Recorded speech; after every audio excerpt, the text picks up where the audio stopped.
Thanks very much for checking out this episode of Turning to Him. If you enjoy what you hear, feel free to subscribe to the channel, like the video, leave comments, share it with your friends, all the basic stuff.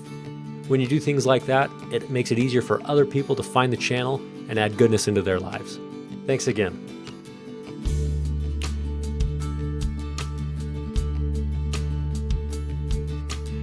Let me ask you this. During the years where you are doing, you're playing in bars, you're just doing everything you can to try to make it work, but you're in difficult environments. Yeah. And then you get to where you clearly can feel the Spirit still whisper to you. Mm-hmm. What are you doing in your life that every day that you're putting on the armor so that you can be in a position where when the Spirit says, this isn't for you, you can feel it. You can still hear that. What are you doing? What a great question that is. If I think back on it, I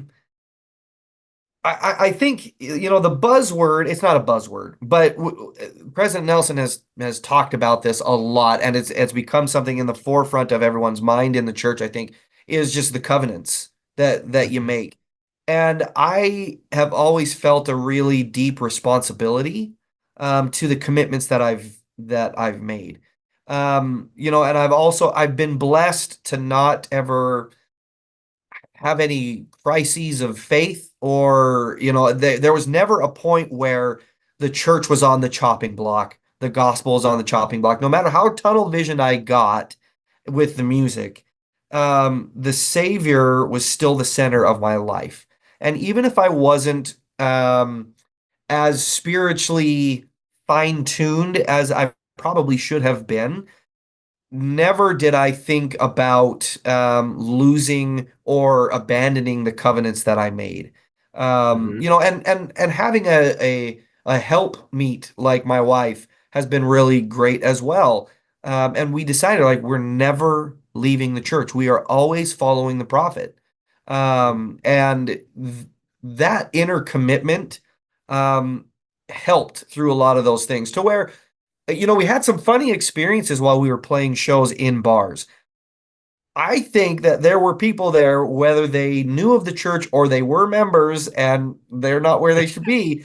And we had, I'm not even kidding here, I had a legitimate, like, full-on pop quiz one time where we're setting up our gear, we're getting ready for a sound check, and this guy's looking at me, he's got his arms folded, and he's eyeing me really weird. Like, hey, I know who you are. And he walks up to me, and he's got this big old flask full of alcohol.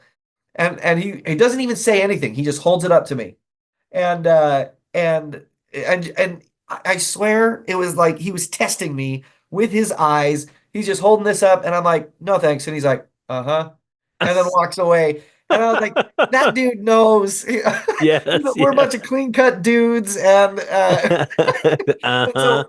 And so it was a neat thing. I think the other thing that really helped me personally is the bond that I have with my brothers. We weren't going to let each other fall away. We knew that the church and that the gospel was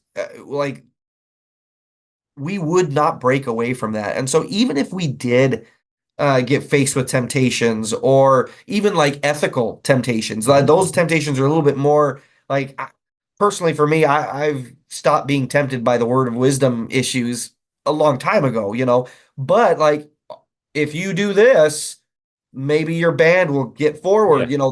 Those are temptations that are real as well. And being around my brothers was kind of a bulwark. It was our Captain Moroni digging ditches so that the enemy can't get you, because we sustained each other and helped each other. And we had, we were roomies at this point, and so we had gospel conversations all the time, served in elders quorums together and things like that. And I honestly wonder if I was just in some random band with a bunch of different guys, if I would have been as strong. I'd like to think I would be, but having that extra strength from faithful people around me allowed us to go in as a group and withstand the temptations of our surroundings, play a rockin' show, Yep. and Yep. then leave together as a group. None of us stayed behind to drink. None of us stayed behind to do all those things. And I think that was a huge help, surrounding myself with people who I loved and trusted and who were every bit as strong as I felt I was as well.